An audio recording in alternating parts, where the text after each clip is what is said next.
Hello everyone, I hope you all are learning from my videos.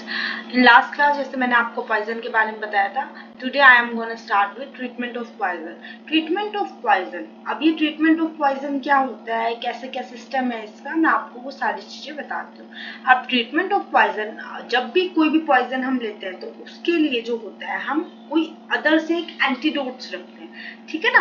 Like किसी ने कोई poison ले लिया, अब ये बहुत ज्यादा इमरजेंसी की सिचुएशन हमारी आ जाती है कि पर्सन इतनी ज्यादा इमरजेंसी की सिचुएशन में है कि हम एट द टाइम उसको लेके जाते हैं, है ना, हॉस्पिटल लेके जाते हैं. आप डॉक्टर भी नहीं समझ पाते कि इसको क्या प्रॉब्लम क्या हुई है, क्या इसके साथ इशू हुआ है, क्या इसको इसने कौन सा पॉइजन लिया है. तो उसके लिए हम एक यूनिवर्सली एक ट्रीटमेंट रखते हैं कि कोई भी अगर पॉइजन वगैरह है उस पर्सन ने लिया है या कंज्यूम किया है तो हम उसको कैसे क्योर कर सके. क्योंकि कई बार क्या होता है, पर्सन अनकॉन्शियस कंडीशन में होता है तो उसको हम कॉन्शियस कंडीशन में लाने की कोशिश करते हैं, या उसके पॉइजन को रिमूव करने की, या उसके इफेक्ट को हम रिवर्सिबल करने की कोशिश करते हैं जो उसका हुआ है. तो उसके लिए हम ट्रीटमेंट करते हैं पॉइजन का.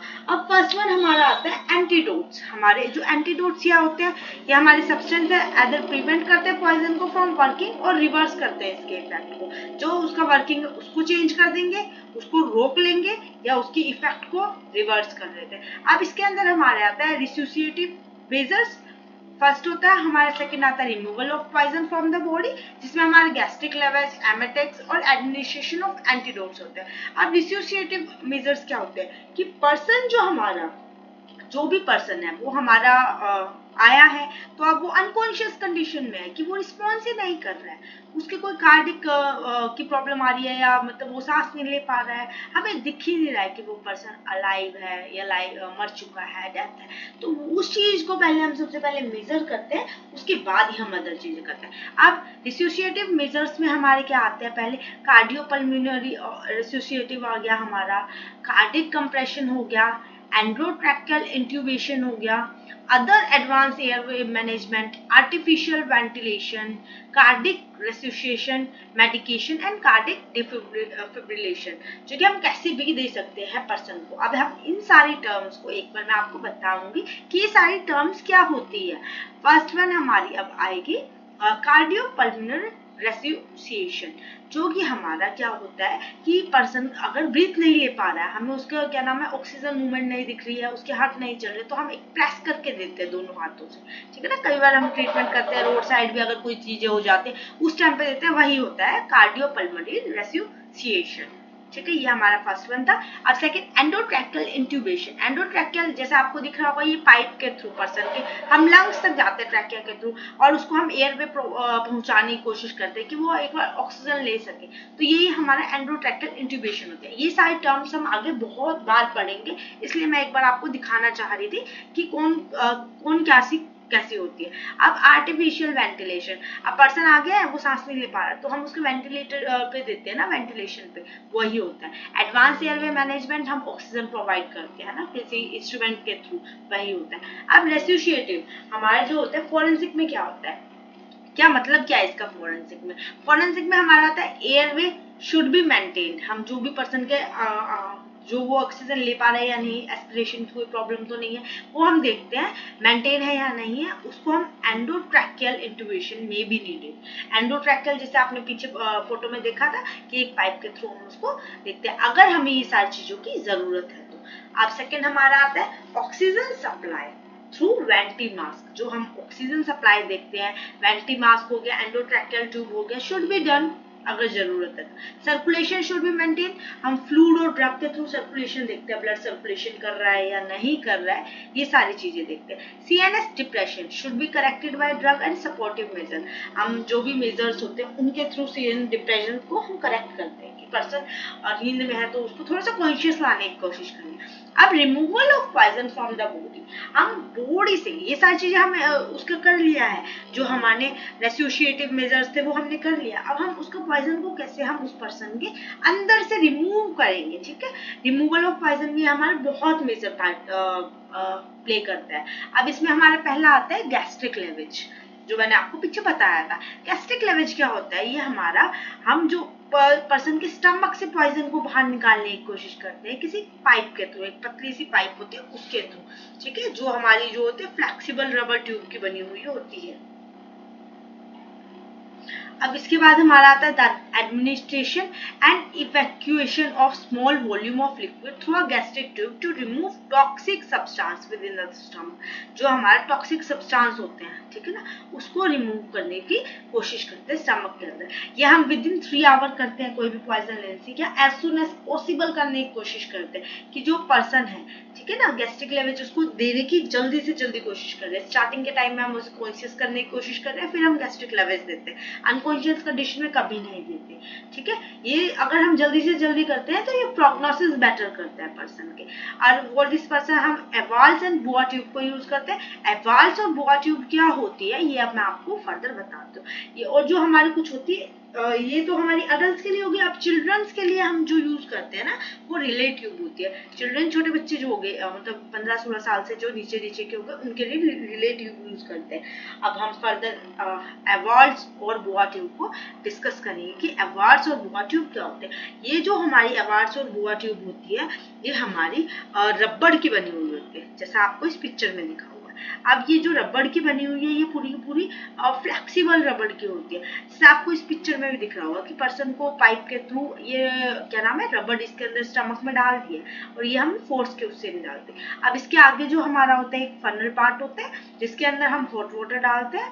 अब इसके जो आगे बीच में ये आपको दिख रहा है ये हमारा सक्शन, जो सक्शन जिसको हम प्रेस करते हैं, सक्शन बल्ब होता है जिससे हम बार बार प्रेस करते हैं, ठीक है। जैसे आपको ये दिख रहा है फनल के अंदर हम हॉट वाटर डाल रहे हैं, हॉट वाटर डालने के बाद हम सक्शन को प्रेस करते हैं, ठीक है ना। और जब तक ये हमारा फनल एम्प्टी नहीं हो जाता जब तक हम और नहीं डालते हैं सक्शन को। अब हम बीच में इसके बीच में इसमें फोटो में नहीं दिख रहा है तो इसको प्रेस करता रहता है हमारा डॉक्टर, ठीक है। उससे हमारा जो आगे का पार्ट होता है वो हमारा नैरो टाइप का होता है या नॉर्मल हो सकता है, इसमें से हमारा वो पॉइजन बाहर निकाल मतलब इसके अंदर वो लेवेज हम कर देते हैं कि वो हमारा जल्दी से या पास आउट हो जाए, ठीक है।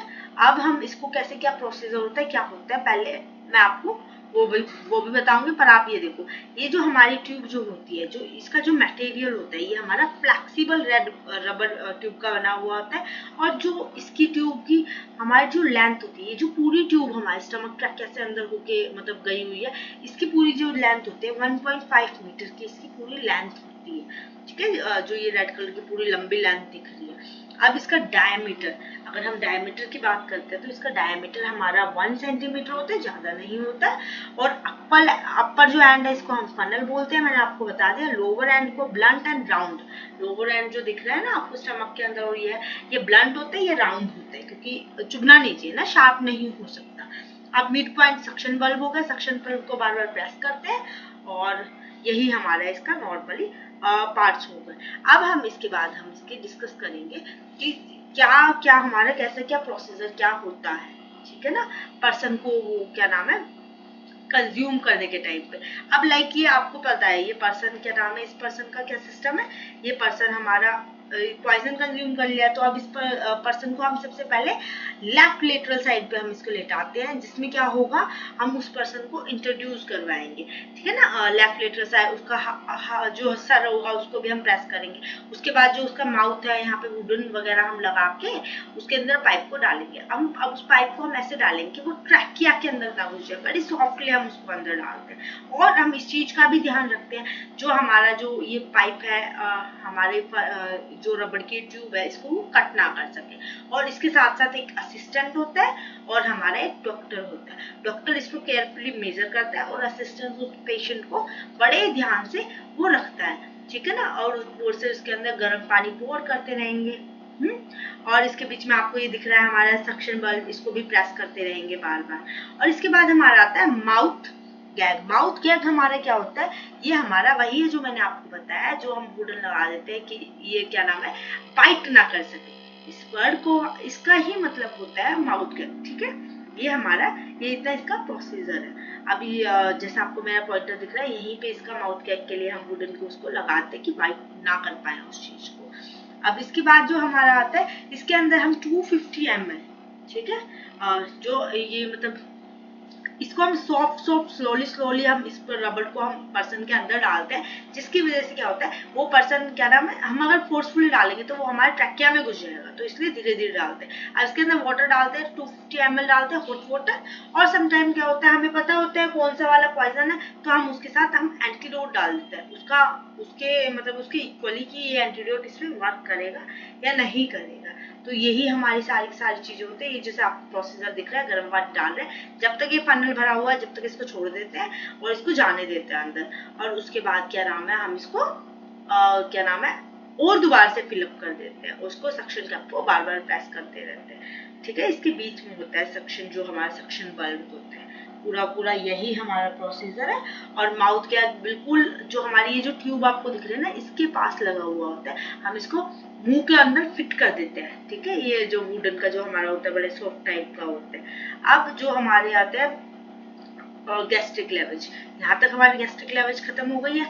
अब जो हमारे बच्चों के अंदर होती है, अब बच्चों के अंदर चिल्ड्रंस के अंदर रिलीज ट्यूब देखने को मिल रही है आपको, और जो बड़ों के अंदर है, बड़ों के अंदर एडवांस एंड बोआ ट्यूब आपको देखने में। बच्चों के अंदर जैसे इसको दिख रहा है आपको चिल्ड्रंस में कि आगे इसका भी जैसे बड़ों में फनल है, इसके अंदर भी छोटी सी फनल है, और हमारा वही जो नीचे वाला पार्ट है हमारा लोअर एंड है, उसमें ब्लंट एंड राउंड होती है, जो कि 1 और 2 लिटरल ओपनिंग के साथ होते हैं। या तो एक ओपनिंग आपको दिख जाएगी या 2 ओपनिंग दिख जाती है, इसको हम टिप भी बोल देते हैं। ठीक है, ये रिलेटिव है जो कि हमारे सिर्फ बच्चों के लिए होती है। अब इसके बाद हमारा आएगा आगे further contradiction of gastric lavage. अब कॉन्ट्राडिक्शन ऑफ गैस्ट्रिक लेवेज में क्या होता है कि हमें क्या चीजें अगर पर्सन के साथ हो रही है तो हमें गैस्ट्रिक लेवेज नहीं देना चाहिए, कि ऐसा थोड़ा ना हमारे हर किसी में गैस्ट्रिक लेवेज दे देंगे। कॉन्ट्राडिक्शन में हमारा आता है पहले कन्वर्जन। कन्वर्जन क्या होता है, in case of conversion normally एक कंडीशन है, लाइक पर्सन अनकॉन्शियस है, वो कुछ रिएक्ट ही नहीं कर रहा है, उसके अंदर ऑक्सीजन की कमी है, लाइक एक एकदम से उसको दौरा पड़ गया, एक एकदम से शॉक आ गया, मतलब वो पर्सन ऐसी कंडीशन में आ गया है कि अचानक से उसको क्या आ गया, हम उसको समझ नहीं पा रहे उस कंडीशन को। तो उस कंडीशन को हम जब कंट्रोल कर लेते हैं उसके बाद हम स्टमक वॉश डन करते हैं, स्टमक को वॉश करते हैं गर्म पानी से। सेकेंड हमारे थे कोरोसिव पॉइजन। कोरोसिव पॉइजनिंग हमारी कोरोसिव एसिड या अल्कली, सिर्फ एक्सेप्ट फिनॉल को छोड़ के। ठीक है, ये दोनों के दोनों अगर होते हैं तो हम इसमें अंदर क्या होते हैं, क्योंकि कोरोसिव एसिड होता है, अगर हम इसके अंदर स्टमक वॉश करेंगे तो ये परफोरेशन बनाता है। अब स्टमक वॉश कॉन्ट्राडिक्टरी होता है इसमें, like aspiration of the content can be done by carefully introduce a soft flexible rubber। जो एस्पिरेशन हम डन करते हैं बहुत फ्लेक्सिबल ट्यूब के साथ करते हैं, सॉफ्ट, ये हमारे प्रिवेंट करते हैं परफोरेशन ऑफ स्टमक को। बट क्या दिखने को मिलता है कोरोसिव पॉइजन में, हमें देखने को मिलता है कि जो हमारे कंसंट्रेटिव कोरोसिव अल्कलीज है, ये अदर चीजें जो हमारी होती है इनके अंदर हम नहीं करते, क्योंकि ये हमारा इंट्रोड्यूस करता है any tube because of the risk of oesophageal perforation. ये जो इसोफेगल है उसको परफोरेटेड कर देता है, उसके अंदर मतलब होल बना देता है पूरा। ठीक है, पूरा गड्ढा छेद कुछ भी आप उसको बोल सकते हैं। ठीक है, ये सारे हमारे कंसंट्रेटेड कोरोसिव अल्कलिक पॉइजन में होता है, इसमें हमें अटेम्प्ट नहीं करना चाहिए क्या, गैस्ट्रिक लेवेज को।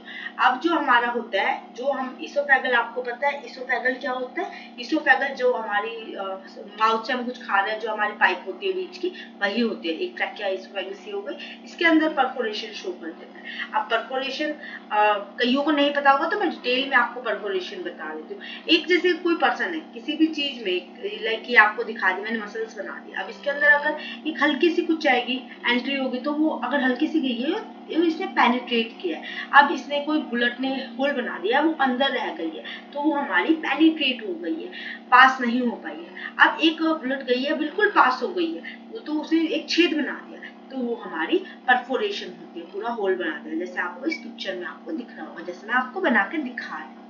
ठीक है, अब हमारी थर्ड वन आती है अनकॉन्शियस पेशेंट। जैसे अनकॉन्शियस पेशेंट जिसको मतलब होश ही नहीं है, ऐसे केसेस में हम स्टमक वॉश नहीं कर सकते, क्योंकि ये हमारा एंडोट्रैक्टल इंट्यूबेशन हमें करना पड़ेगा पहले। अगर कोई पर्सन अनकॉन्शियस है तो एंडोट्रैक्टल हम उसको एयरवे ऑक्सीजन प्रोवाइड करेंगे, उसको थोड़ा सा कॉन्शियसनेस में लाने की कोशिश करेंगे, जब भी हम गैस्ट्रिक लेवेज कर सकते हैं। तो हम अनकॉन्शियस पेशेंट के साथ नहीं कर सकते, जैसे मैंने आपको स्टार्टिंग में ही बताया था, अनकॉन्शियस पेशेंट के साथ ना हम एमेटिक्स कर सकते हैं ना हम ये चीज कर सकते हैं। अब फोर्थ हमारा आता है चिल्ड्रंस। इन चिल्ड्रन रिलेटिव को हम यूज करते हैं 22-28 फ्रेंच और gastric tube is use to expand the content.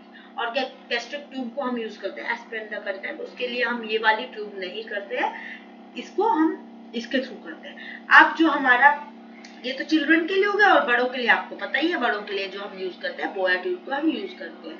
अब हमारा नेक्स्ट आता है fifth one, volatile poisoning like kerosene, petrol etcetera. Volatile poisoning जो है कॉन्ट्राडिक्शन होते हैं, इसमें भी हम गैस्ट्रिक क्लेवेज को नहीं कर सकते हैं, क्योंकि इसके अंदर रिस्क होता है एस्पिरेशन निमोनिया। एस्पिरेशन निमोनिया क्या होता है, इसके अंदर जो हमारा ट्रैकिया होता है जहाँ से हम ब्रीथ करते हैं, ठीक है ना, सांस लेते हैं, ऑक्सीजन लेते हैं, वहां पे क्या होता है हमारा खाना या कुछ भी चीज ऐसी उसको ब्लॉक कर देते हैं, उस एयर को। अब उस रास्ते को ब्लॉक कर देते, ऑक्सीजन नहीं जा रही है, अब वहां पे कुछ फूड वगैरह अटक गया, तो हम फूड वगैरह को तो हम खाते हैं, स्वेल करते हैं, बट वहां पे वो अटक गया तो वो उसको नहीं कर पाएगा। तो इस कंडीशन के कारण भी हम ये नहीं करते endotracheal intubation, prevent the volatile poisoning to enter the lungs, ठीक है, हम लंग्स में एंटर नहीं कर पाते, ठीक है, ये सारी चीजें होती है। अब इसोफेगल वेरिक्स, इसोफेगल वेरिक्स ये हमारी ये कंडीशन होती है जहाँ पे इनरेगुलर जो ग्रोथ हो जाती है, ये लीवर की प्रॉब्लम के कारण होती है, आप लोगों को पता होगा। यहाँ पे जैसे आपको इस पिक्चर में दिख रहा है जो हमारी इसोफेगस है, इसके अंदर क्या नाम है, इनरेगुलर ग्रोथ हो रही है, बीच बीच में ये आपको नोड्यूल्स दिख रहे हैं ना, ये सारे के सारे होते हैं, ये इसोफेगल वेरिसेस होती है, इसके अंदर भी हम नहीं करते हैं, ठीक है, जो गैस्ट्रिक लेवरेज होता है। सेवंथ वन हमारा हाइपोथर्मिया। अब हाइपोथर्मिया क्या होता है, हाइपोथर्मिया हमारी एक कंडीशन होती है जो कि हम नॉर्मली कितने 37 डिग्री सेल्सियस टेम्परेचर में, जो 98 डिग्री फ़ारेनहाइट जो हमारा टेम्परेचर होता है उसमें हम रहते हैं, ठीक है, सर्वाइव कर लेते हैं। अगर ये टेम्परेचर फॉल गया, नीचे गया, मतलब नीचे गया, लाइक 30 डिग्री सेल्सियस हो गया, 27 डिग्री सेल्सियस हो गया, 20 डिग्री सेल्सियस हो गया, तो हीट से डायरेक्ट कोल्ड में आ गया, ठंडी पड़ गई है बॉडी ठंडी पड़ गई है, तो भी हम नहीं करते गैस्ट्रिक लेवरेज। ये सारे सारे हमारे कॉन्ट्राडिक्शन होते हैं। अब कॉन्ट्राडिक्शन हमारा बहुत इंपॉर्टेंट पार्ट था। अगर आपको ये सारी चीजें समझ आ गई हो तो आप, if you understand everything, then please like my video and subscribe my channel and share with your friend। और कॉन्ट्राडिक्शन सिर्फ गैस्ट्रिक लेवरेज के लिए, ये हमें हर डॉक्टर को या हर पर्सन को जो भी पॉइजन के केसेस को हैंडल करता है उसको ये चीजें ध्यान, मतलब अंडरस्टैंड रहनी चाहिए, ये हमारी बहुत क्रूशियल बहुत इंपॉर्टेंट चीज है। Thank you so much.